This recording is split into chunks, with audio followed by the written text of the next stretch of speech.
Magandang araw mga karelasyon, lalo na sa ating mga kababaihan. Isa na namang makabuluhan at kapakapanabik na paksa ang ating pag-uusapan ngayon. Marami sa atin ang curious sa tanong, may kahinaan din ba ang mga lalaki? At bakit parang ayaw nila itong ipakita o aminin? Ang totoo niyan, kahit pa gaano kamacho, kalakas o katapang ang isang lalaki, meron at meron siyang itinatago na kahinaan. Sa topic na ito, ibubunyag natin ang mga kahinaan ng lalaki na madalas ayaw niyang malaman ng babae dahil minsan ito ang mga bagay na nakakaapekto sa pride nila, sa ego, at sa kung paano sila gustong makita ng babaeng mahal nila. So, huwag na tayong magpaligoy-ligoy, ating alamin. Number one, insecurities sa katawan o itsura. Oo, hindi lang babae ang nai-insecure sa katawan. Maraming lalaki ang tahimik na pinagdadaanan ang insecurity nila. Kulang sa abs, hindi matangkad, manipis na ang buhok, maraming pimples, o kulay ng balat, skin tone. Hindi lang nila sinasabi, pero iniisip nila kung attractive pa ba sila, lalo na kung madalas silang makakakita ng mga lalaking fit, matangkad sa social media. Kahit hindi sila vocal, may effect din ito sa kanilang self-esteem. So bilang babae, ito ang magagawa mo. Ipadama mo na tanggap mo siya sa kabuuan niya. Isang genuine compliment mula sa iyo ang makakapagbigay sa kanya ng confidence na hindi niya inaasahan. Number two, performance sa intimacy. Isa ito sa pinakatagong kahinaan. Lalaki man sila, maraming takot at pressure din silang nararamdaman pagdating sa intimacy. Iniisip nila kung sapat ba sila, kung napapaligaya ka ba nila, kung okay ba ang kanilang ginagawa. Kapag nabanggit ng babae ang past relationships niya, minsan nai-insecure sila at ikinukumpara ang sarili doon sa past mo.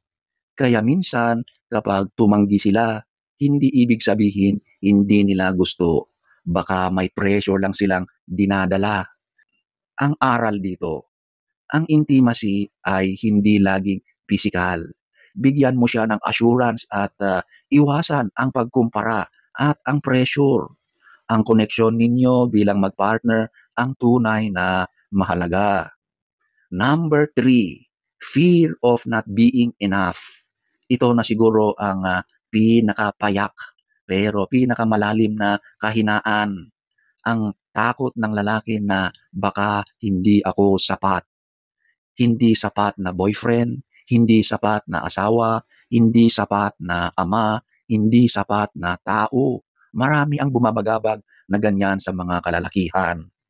Ayaw nilang aminin ito, pero kapag naramdaman nilang hindi mo sila pinapansin, hindi mo sila pinapahalagahan, at masyado mong ikinukumpara sa iba, nasisira ang puso nila. Ang bawat lalaki ay may kahinaan, pero mas lalo silang titibay kapag alam nilang may babaeng nasa likod nila, naniniwala, tinatanggap at minamahal sila. Number four, jealousy and comparison. Maraming lalaki ang may struggle sa pagkontrol ng selos. Selos sa ex mo, selos sa lalaking kaibigan mo, selos sa lalaking tingin nila ay mas better sa kanila. Hindi nila ito gustong aminin dahil ayaw nilang magmukhang insecure. Pero ang totoo, naiisip din nila kung baka may ibang gusto ka o baka hindi sila sapat. Ayaw lang nilang sabihing nagseselos sila kasi baka sabihan mo silang clingy o possessive. Bilang babae, iparamdam mong siya lang ang tinitibok ng puso mo. Kapag na-assure mo siya, mas kaya na niyang kontrolin ang pagseselos niya. Number five, fear of failure. Ang lalaking may pangarap ay laging may takot. Paano kung hindi ko ito makuha? Failure sa negosyo, sa goals, o kahit sa relasyon. lahat ito ay kinakatakutan nila. Minsan dahil sa takot na ito, hindi na sila sumusubok. Kaya kailangan nila ng taong magtutulak at magpapalakas sa kanila, hindi ng taong sisigaw ng pagkukulang nila. Bilang babae, tulungan mo siya. Gusto ng lalaki ng babaeng naniniwala sa kanya kahit sa panahong siya mismo ay hindi na naniniwala sa sarili niya. Number 6, career insecurity. Hindi lahat ng lalaki ay nasa dream job. Marami ang stuck sa trabaho na hindi nila gusto o hindi sapat ang kita. At para sa kanila, ito ay isang uri ng pagkatalo. Kahit hindi nila ipinapakita ang comparison sa ibang lalaki na may magandang kotse, may magandang negosyo, may mataas na posisyon, ay sumasagi rin sa isip nila. Huwag mong iparamdam na kailangan niya munang yumaman bago mo siya respetuhin. Ang tunay na partner ay kasama sa pag-angat, hindi lang sa taas ng tagumpay.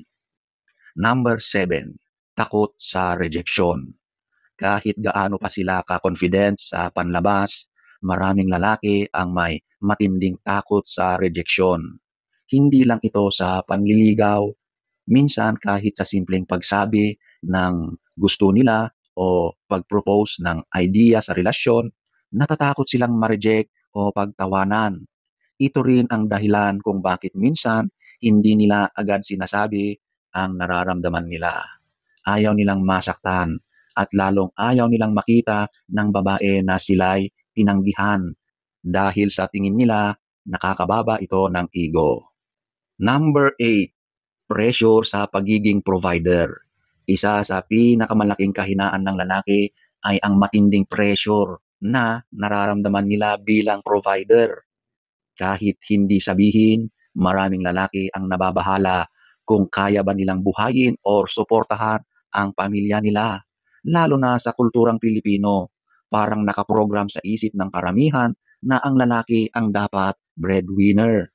Kaya kapag dumaan sila sa financial hardship, nawalan ng trabaho o hindi nakapag-provide ng sapat, sobrang kabiguan ito para sa kanila.